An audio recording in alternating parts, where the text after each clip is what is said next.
Vamos a platicar con José Monroy Sorribas, analista político. Muchas gracias, José, por estar con nosotros por esos minutos con el auditorio de Dimensión 360. Y bueno, hace unos momentos platicábamos con Abel Martínez de algunos de los ejemplos de los salarios, de las dietas, de los excesos que de repente los políticos muestran, y actualmente, bueno, pues todo el mundo trae un celular y pues, por supuesto que los ponen en evidencia. No es algo nuevo, ya lo hemos visto, sea del partido que sea de la administración que sea, pero a ver, ¿qué pasa cuando en 2018 en el Senado de la República se reprochaba precisamente la esfera de privilegios?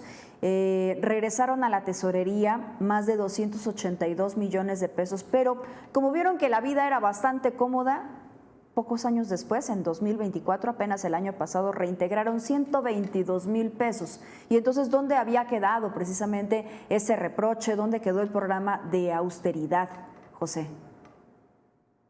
A ver, Vichy, yo quisiera empezar para darle contexto a nuestra conversación.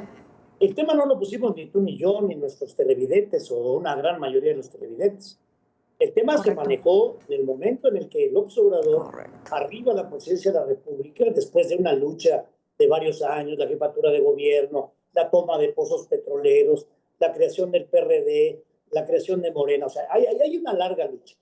Y en ese contexto, la narrativa de ellos era primero los pobres, no mentir, la no discriminación, ya sabes, ¿no? Y un poco el tema de cero corrupción.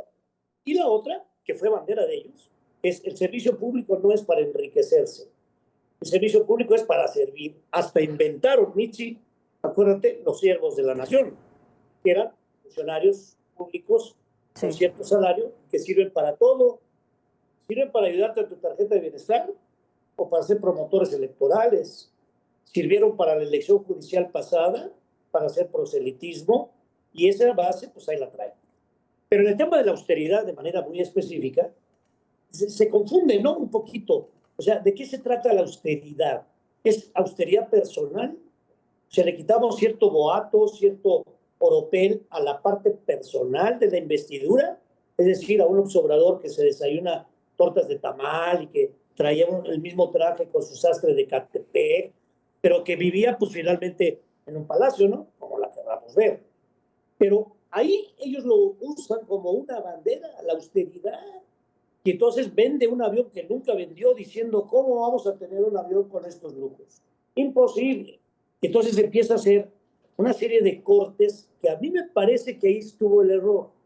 Porque entonces confundir la austeridad personal, pues si a él no le gustan los relojes de oro y a mí me gustan y yo me los gano trabajando, ¿por qué no lo va a tener?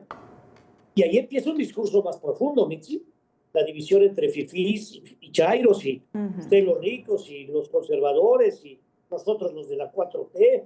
O sea, ojo, la 4T. O sea, estos se dieron el lujo de hablar de una cuarta etapa en la historia, poniendo al centro el tema de la austeridad republicana y a Juárez como modelo. Pero bueno, cuando López dejó el Datsun, pues viajaba en coches blindados, ¿no?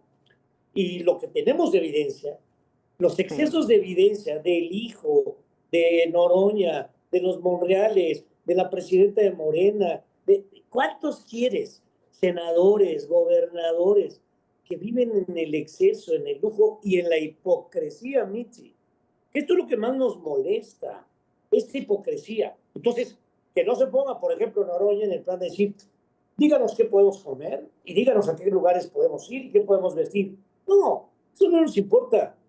El tema es de que si están en esa postura deberían ser congruentes, Mitzi. ¿Y qué es lo que nos incomoda y lo que nos molesta?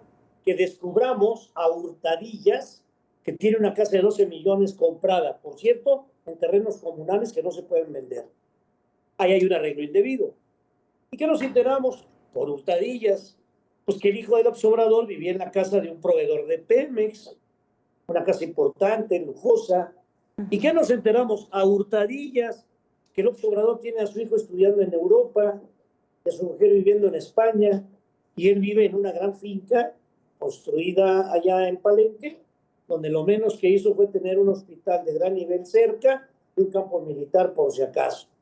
Es decir, yo creo que en el fondo lo que nos molesta a los mexicanos es esta incongruencia, Mitzi, entre que ellos hayan puesto al centro la narrativa de la no corrupción, la austeridad republicana, Juárez, la medianía. Y bueno, esa medianía no es tan medianía, porque realmente los excesos son brutales. Ahora, final de mi primera intervención.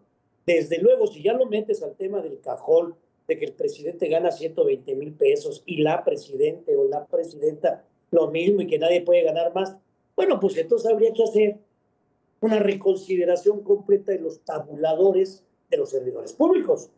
Entonces, para que no haya el pretexto de que algunos consejeros del INE o ministros de la Corte puedan ganar más. Pero yo te hago una pregunta por último. ¿Qué caso tiene pagarles menos si van a estar robando, si no hay posibilidad de tocarlos jurídicamente? Te hago una pregunta. ¿Por qué se acaba de amparar el hijo del López Obrador? ¿A qué le tiene miedo? ¿A sus negocios con sus amigos que fueron grabadas y que a hurtadillas nos enteramos la grava o la piedra del Tren Maya donde se mofan? Si pasa un accidente ya no vamos a estar. ¿A qué le tienen miedo? ¿De qué se quiere amparar el hijo del López Obrador? ¿De acuerdo? Sí, completamente, completamente, José. Tú decías hace unos momentos una palabra que básicamente lo describe todo, la hipocresía con la que hemos escuchado estos discursos, con las que se ganaron elecciones. Por supuesto que el discurso, la publicidad, la mercadotecnia en términos políticos fue muy bueno. El asunto aquí es todo lo que ha venido pasando y sobre todo vemos un país en el que dice la presidenta que no hay recortes en materia de salud, en materia de educación, pero hay una redistribución y vemos la falta de medicamentos, vemos la falta de escuelas como debe de ser, absorbieron fideicomisos, hay una múltiple serie de irregularidades en la entrega de contratos, que esto abarca precisamente socios de los hijos del expresidente López Obrador. Y la verdad es que da mucho coraje, José, da mucho coraje que, como la chimoltrufia, como dicen una cosa, como dicen otra, y al final del día este país está convirtiéndose en un país muy complicado para todo, para abrir un negocio, para que tengas tu negocio y tengas seguridad y no te vayan y te cobren piso, para tener un bienestar, para que te alcance. Es muy complicado.